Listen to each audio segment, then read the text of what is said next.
Today we'll be moving into the golden age of the 1920s into the dark decade of the 1930s. This was the turning point. The turning point was October 1929 when the Wall Street crash happened. It wasn't just an American problem. Because of the Dawes Plan we studied in Chapter 2, the entire world was hooked on up to the American money IV trap when the US economy collapsed. It pulled everyone down. In Germany, unemployment hit 6 million. People were starving, and people were starving. When people were starving, they would stop listening to police, politicians, and start listening to extremists who promised work and bread. Adolf Hitler was a master at using this misery. He didn't seize power in a revolution. He was elected because of the democratic government couldn't fix the economy. By 1933, Chancellor, he immediately dismantled democracy and turned his eyes toward a map of Europe. He had been writing about his plans since the 1920s. In his book, Mein Kampf, he wasn't mystery. He told the world exactly what he was going to do. He was going to tear up the Treaty of Versailles and make Germany a superior power again.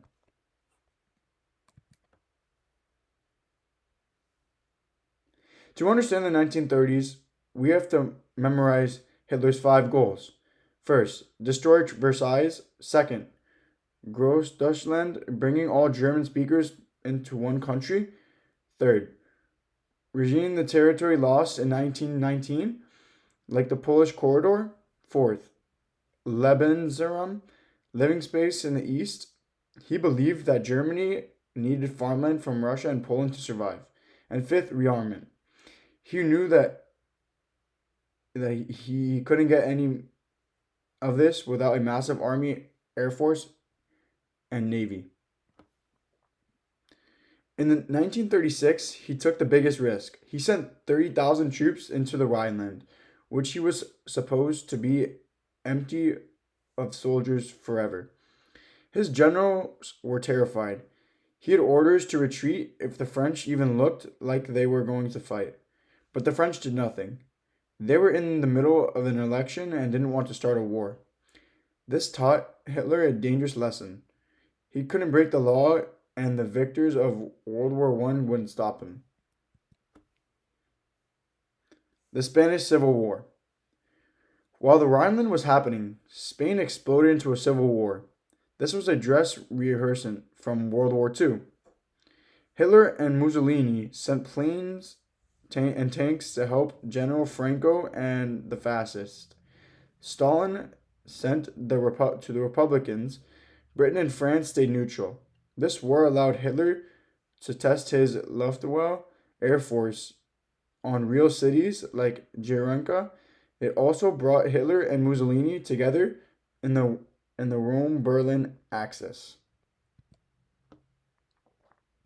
In 1938, Hitler turned his homeland Austria.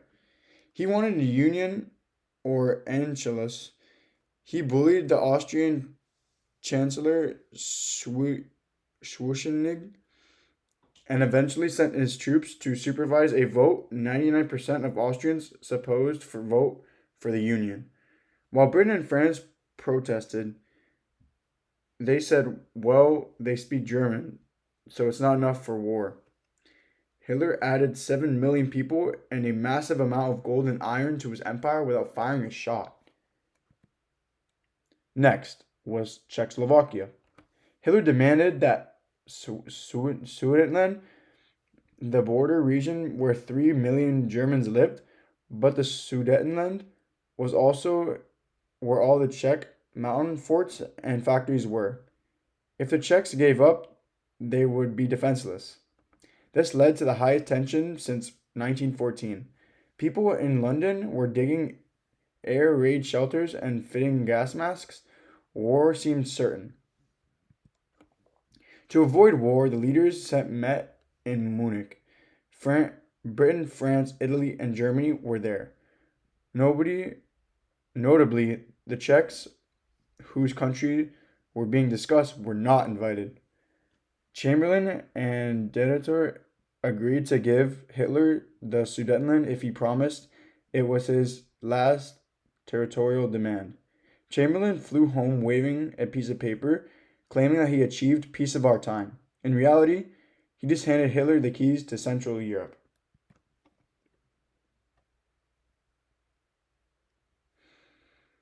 The spirit of Munich only lasted 6 months. In March 1939, Hitler marched into the rest of Czechoslovakia, land that was not German speaking. This was the turning point. It proved Hitler wasn't just using Germans, he was an aggressor. Even Chamberlain realized he had been lied to. Britain and France immediately gave a guarantee to Poland, promising to go to war if Hitler attacks them next. In conclusion, by mid 1939, the world was power keg.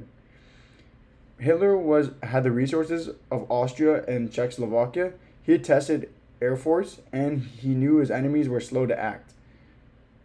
The rise of extremism hadn't just changed Germany, it had destroyed an entire international order of the 1920s. Thank you for listening, and I hope you enjoy the video.